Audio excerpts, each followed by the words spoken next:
Welcome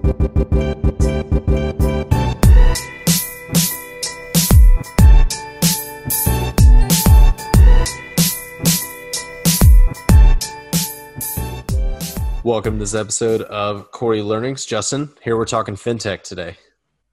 Yes, we are. So if you didn't hear, Jamie Dimon, how do you say that? Jamie Dimon. That's a full name.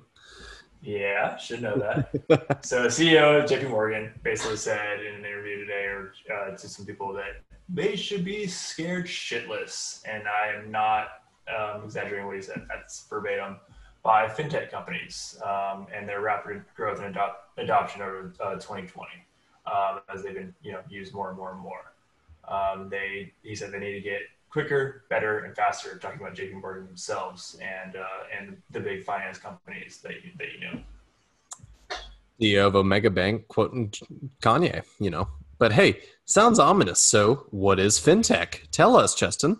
I will tell you, mate. So fintech stands for finance technology. It's basically the new tech improving and automating use of financial services. You might know them more of like PayPal and Square. They each respectively use Venmo and Cash App.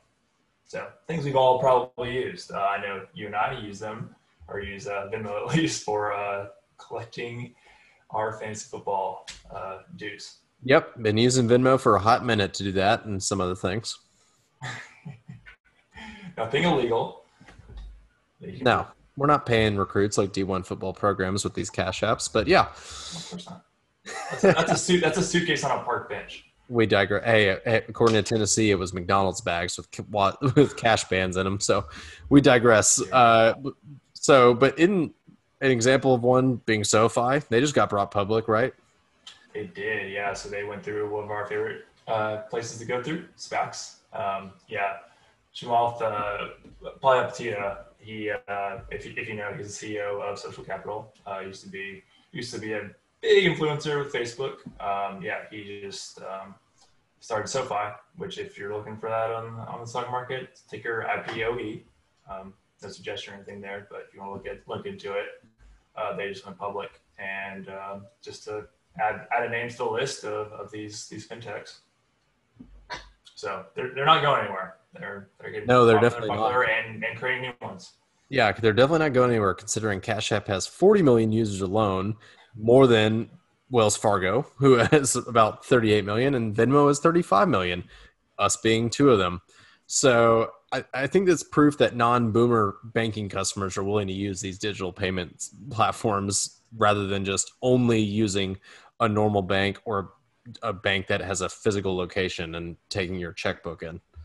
Yeah, I mean, it's quick, easy, gives me a little bit of anxiety, but I mean, it works, and it's a social thing that we kind of just have to do and accept, at least for smaller payments. I know me and a couple of my friends, anything over $100, they're not going to do. I don't care about that, but if you get into big money, I'm not trying to use PayPal I use PayPal, but I'm not going to try to use Venmo for that, at least. You don't think you're going to be buying a house with Venmo anytime soon? Don't think so, but that's a whole other conversation about buying a house, buddy. Asking your title. We're not the same boat as you, kid. Asking your title company what's their Venmo handle or Cash App. Hey, that could be a thing one day.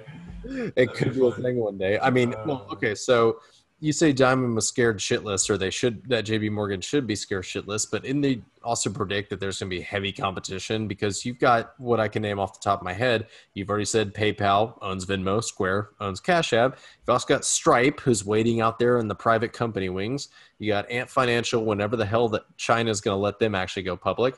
And you've got multiple players in big tech, all involved with such as Amazon Pay, Google Pay, Apple Pay. Yeah, we got some competition. So if one isn't working, one isn't doing well, fall by the wayside, and other can take their place for popularity contests. Like I said, they're not going anywhere. No, they're not going anywhere. But so you've got all those players. None of those we named are a big bank. They're all digital first solutions, as we like to say in the biz. What the hell are big banks going to do? How are they going to get involved? How are they going to get theirs? Well, one of the options is, well, they're already done, have their own apps and compete. But the other option, I think we talked about earlier, is they're going to acquire one of these companies or a couple of these companies and use their technology, use their platform, and write off their popularity for using their stuff. So, Yeah, what do you that's think? I. So we know that Wells Fargo has their own app. They got 38 million users on it, roughly. What do you? I think they'll still continue to have their own apps. I think they're going to go buy people. They've got the cash.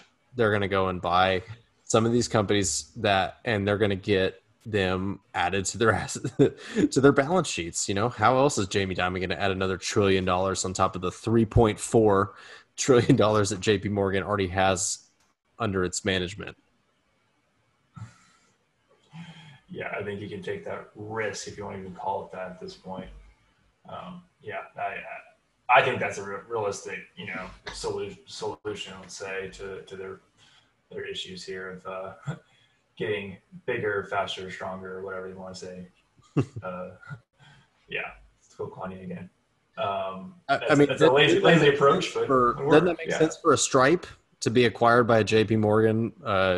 Probably not Wells Fargo or Citi, but let's say a Bank of America. You know, doesn't that make sense for them to go buy Stripe while Stripe is currently a private company? And then just absorb them. That way, Stripe doesn't have to bother with an IPO, and they can get bought at a premium. I think at the corporate level, that's a mutually beneficial thing they should be looking into if they haven't already and isn't already in the works. True, I mean, could already be in the works. Simple. Probably is. It's been discussed at some boardrooms. Yeah, Stripe's a funny one. I know that they want to IPO, but then they just raised a new round privately. So we'll have to see what they do. Ant Financial is also going to be very interesting, considering that's going to be the largest payments company in China whenever it actually gets let out and is a public company. What's interesting It's to me? already the most popular, right? What's up? It's already like the most popular one, right? Yeah. It's By just a far. matter of when it goes public, Yeah. and is heavily involved with Alibaba too. Right. The thing that I think was most interesting are the big tech companies that are involved in this space. As you know, they're not really known for their data privacy policies. So when we start mixing in our financial data, do we actually believe they're going to keep that information private and not sell it or target us with a shitload of ads uh, when we start buying certain things? Hell no. Hell no. Your There's too words, much to not mine. gain. There's too much to gain. I will go out on a limb and say they will not stop that. Maybe there's some restrictions and whatever. I don't know, but Apple, Google, they've got some pretty good ties, and they're probably making some good money and using that information to their benefit. And what is to stop them? I mean, Yeah, I I don't mean, want to go into Apple's conspiracy got theory version here, but yeah. Apple's got the existing relationship with Goldman already with the Apple Card. So, Yep. Yeah. Try to convince me that they're not doing something with that to, model our spending habits. I don't blame them. It's fine. Instagram, Facebook is doing enough for that on me already, so it's fine. I Google search one thing one day and I get a slew of ads for weeks at a time. I can't search a mirror on IKEA without getting CB2 pop up on my feed. Literally today, hours ago. It's fine. It's fine. it's fine. I want to see it. It's getting better. They're giving more quality targeted ads. I don't like to admit that I might have bought something from these targeted ads in the last couple weeks, but moving along. Hopefully, Apple doesn't do that to me too much once I get my Apple Card. If that ever does happen. Yeah, we'll see. Okay, so we both think that they're going to acquire people because that's what they do. When they have a ton of money, they go and they buy people rather than investing in their own stuff. And then once they buy them, they can invest in them that way. So where do we think fintech goes from here if we got the big banks throwing around checks like nothing? I think fintech still exists, but as their own entities for some of these. But yeah, some of the other ones are going to get absorbed. I just think they're going to keep expanding on the conveniency for their users and automating their services. I think they get bigger, more accessible. People become more comfortable with it.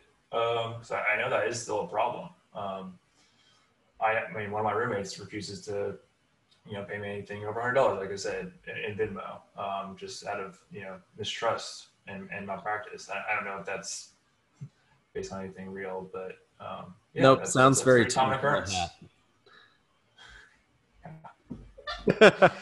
Well, he teeters on the edge of that. Let's just say. Hopefully, he can't hear me right now with his earphones put against the door.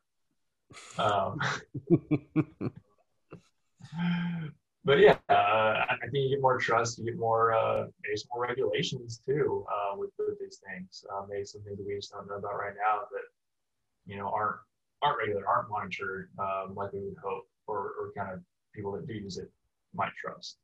I know Diamond brought up some things that he wants to investigate and look at, some lacking precautions that he sees. I can't remember which one he was looking into. I think it was Plaid. Is that right? That's right. They just nixed their deal with Visa. Gotcha.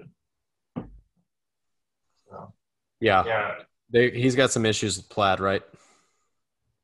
He got some issues, but they're still trying to work out a deal. Apparently, I think they're always trying to work a deal. Yeah. They're just trying to hash out some things and make sure they're getting the right deal. Is what the latest is, I think, as of today. Yeah, I think the thing with fintech is it's one of those things that'll constantly be evolving, and we haven't even discussed the Winklevi's crypto rewards credit card. I didn't even know about this. Educate me. That's all I can tell you. So you're staying uneducated. Hell yeah, let's go. All right. On that note, Winklevi, I'm in. Yeah, and we'll just have to see where it goes. I think we're both, like we said, under the impression they're just going to go buy people. Yeah, and hopefully there's some speculation, and I've got to mention that. The things I think that Diamond was concerned about and a lot of people are concerned about is they lack precautions against money laundering activities, drug dealing too. That definitely does happen. Under the table stuff, and I don't know how they monitor that, but I'm sure there's different things they can do that banks are held accountable for, that they can activate for these apps as they become more prevalent and expand, as you said. So yeah, big banks also not known for their their effectiveness on anti-money laundering, though, as we've seen, including some things that we've mentioned in this exact segment. So yeah, you just gotta go through a little more hoops for that, I guess. It's one of those incredibly difficult things to stop, and it's just the way the world works, unfortunately. Yeah. Cool. All right. Everybody, thanks for listening. Like, rate, review. You get it. See you next time. Bye.